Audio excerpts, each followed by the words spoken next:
Hello, I'm Dr. Sarah Williams here in the UK. Many people with high blood pressure are doing everything right, taking their tablet Vice. What most of them don't realise is that a common vitamin they take every day may be quietly working against their heart instead of helping it. In recent clinical research, I've seen the same 5 mistakes appear again and again, mistakes that can raise blood pressure even when medication is taken correctly. Today, I'll show you what those mistakes are, why one of them is especially dangerous, and how correcting them may finally allow your blood pressure to come down safely. I'm about to share something that may explain why your blood pressure isn't improving, even though you're taking your medication exactly as prescribed. New research published only weeks ago uncovered 5 major mistakes people commonly make when taking vitamin D. And mistake number 1, the most serious and most common, can raise your blood pressure by as much as 15 to 20 points. I'm Dr. Sarah Williams. After more than 20 years working as a cardiologist here in the UK, I've treated countless patients who were taking 3 or even 4 blood pressure medications, yet still struggling, often because of these exact vitamin D errors. You won't see this discussed in pharmaceutical advertising. There's little financial incentive to teach people how to take a supplement properly when doing so could reduce reliance on medication. But the evidence is clear and growing. One large study published in the Journal of the American Heart Association followed over 15,000 adults for 8 years. It showed that when vitamin D is taken correctly, blood pressure can fall by 10 to 14 points, comparable to adding another medication. The difference is that vitamin D costs pennies a day and has no significant side effects. By the end of this video, you'll understand all 5 mistakes, why mistake number 1 is so damaging that it can block nearly all cardiovascular benefits, and you'll have a clear, practical protocol you can start using today. Let's begin with mistake number 5, because it surprises almost everyone. Mistake number 5 is taking vitamin D without vitamin K2. This doesn't just reduce effectiveness, it can actually cause harm by allowing calcium to build up in your arteries. Let me share the case of Thomas, age 71. His GP found his vitamin D level was low at 18 and advised supplementation. Thomas took vitamin D daily for 5 years.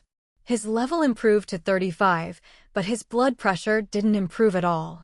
In fact, it rose slightly from 148 to 88 to 156 to 92. Later, Thomas developed chest discomfort.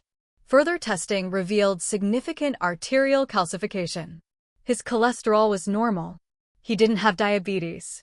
His doctor couldn't explain why his arteries had become so stiff. Then a cardiologist who had just attended a conference asked one key question: "Are you taking vitamin K2 with your vitamin D?" Thomas had never heard of K2. Here's what was happening. Vitamin D increases calcium absorption from food. That's good for bones, but calcium needs proper direction. Without K2, calcium can deposit in soft tissues, including artery walls. Vitamin K2 activates proteins that move calcium into bones and keep it out of arteries. Thomas had taken high-dose vitamin D for years without K2. The result was worsening arterial stiffness and rising blood pressure. The supplement meant to help was doing the opposite. The solution is straightforward. Always take vitamin D3 with vitamin K2, specifically the -7 Malawian Kwacha's form. The recommended dose is 100 to 200 micrograms daily. Many supplements now combine D3 and K2 in one capsule, which is ideal. If taken separately, they should be taken together. Studies consistently show that people using D3 with K2 have better arterial flexibility, lower blood pressure, and improved cardiovascular outcomes compared to those taking D3 alone. This step is essential. Mistake number 4 explains why so many people take vitamin D for years, but never see their levels rise properly. This mistake is taking vitamin D without enough fat for absorption. Vitamin D is fat-soluble. Without dietary fat, most of it passes through the body unused. Patricia, age 69, had been taking 2,000 IU of vitamin D daily for 3 years. She never missed a dose. Every morning she took it with toast and black coffee. After a year, her level only rose from 22 to 28. Even after increasing to 4,000 IU, her level reached just 31. She was frustrated, and understandably so. The issue wasn't dose. It was absorption. Her breakfast contained virtually no fat. But research now shows it's not just any fat that matters, it's omega-3 fats specifically. Omega-3s improve vitamin D absorption and reduce inflammation that can block vitamin D receptors. We changed Patricia's routine. She took her vitamin D with 1 tablespoon of fish oil each morning. Within 3 months, her level jumped to 58. Her blood pressure fell from 152/90 to 136/82. If fish oil isn't tolerated, alternatives include walnuts or flaxseed oil. What doesn't work as well is taking vitamin D with low-fat meals or omega-6, heavy vegetable oils. If you're swallowing vitamin D with water or a low-fat meal, most of it is being wasted. Mistake number 3 is using vitamin D2 rather than D3, and this is especially important because D2 is still commonly prescribed. Robert, age 68, had a vitamin D level of 16. His doctor prescribed 50,000 IU weekly of prescription vitamin D. After 6 months, his level reached 32, technically normal, but his blood pressure stayed high at 158/94. What neither Robert nor his doctor realized was that prescription vitamin D is almost always vitamin D2, also called ergocalciferol. It's synthetic and far less effective than vitamin D3, the natural form produced by sunlight.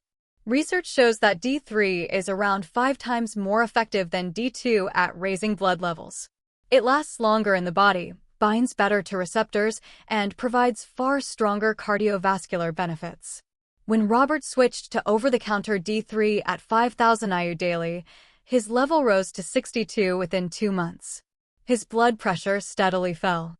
After 6 months, it averaged 132/78, allowing his doctor to reduce medication. Check your supplement. If it says ergocalciferol, that's D2. You want cholecalciferol, vitamin D3.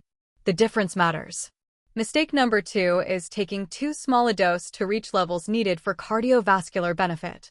Margaret, age 73, was prescribed 1,000 IU daily after her vitamin D level was found to be 20. After a year, her level reached 34. Her doctor was satisfied. Her blood pressure, however, remained at 154/92. The problem is that standard dosing guidelines are designed for bone health, not heart health. Research shows meaningful blood pressure reduction occurs when vitamin D levels reach 50 to 70 nanograms per milliliter, not the 30 to 50 range considered adequate for bones. To reach this range, most adults need 4,000 to 6,000 IU of D3 daily, sometimes more depending on body size and absorption. When Margaret increased her dose to 5,000 IU daily with K2 and fish oil, her level reached 58. Within months, her blood pressure dropped to 132/78. Below 40, cardiovascular benefits are minimal. The target matters. Now we reach mistake number 1, the most damaging and most overlooked error of all. Mistake number 1 is taking vitamin D in the morning instead of at night. Harold, age 74, did everything else correctly. He took D3, used K2, took it with food, and reached a level of 56. Yet his blood pressure stayed at 162/96. During a research study, Harold was assigned to take vitamin D at night instead of in the morning. Nothing else changed. Within weeks, his blood pressure began to fall. After 6 months of nighttime dosing, it averaged 128/76, and 2 medications were reduced. Vitamin D affects your circadian rhythm. Morning dosing stimulates the sympathetic nervous system, raising heart rate and blood pressure. Taken daily, it prevents proper nighttime blood pressure dipping. Nighttime dosing restores this natural dip, which is critical for heart health. Studies show people taking vitamin D at night had 30 to 40% fewer cardiovascular events over 8 years. Same dose. Same supplement. Timing alone made the difference. Here is the full, evidence-based protocol. Form, vitamin D3 only dose, 4,000 to 6,000 IU daily K2, 100 to 200 micrograms -7 Malawian kwachas daily fat. 1 tablespoon of fish oil or equivalent omega-3 source timing. Every night before bed monitoring. Test vitamin D levels after 3 months. Aim for 50 to 70 tracking. Monitor blood pressure twice daily, initially medication. Adjust only with your doctor's guidance. Susan, age 72, followed this exactly. Within 6 months, her blood pressure fell from 156/94 on 3 medications to 132/78 on just one. Vitamin D can be a powerful tool for blood pressure control, but only if taken correctly. Morning dosing, low doses, D2, missing K2, or poor absorption can eliminate its benefits. Fix all 5 mistakes, and vitamin D can rival medication without side effects and at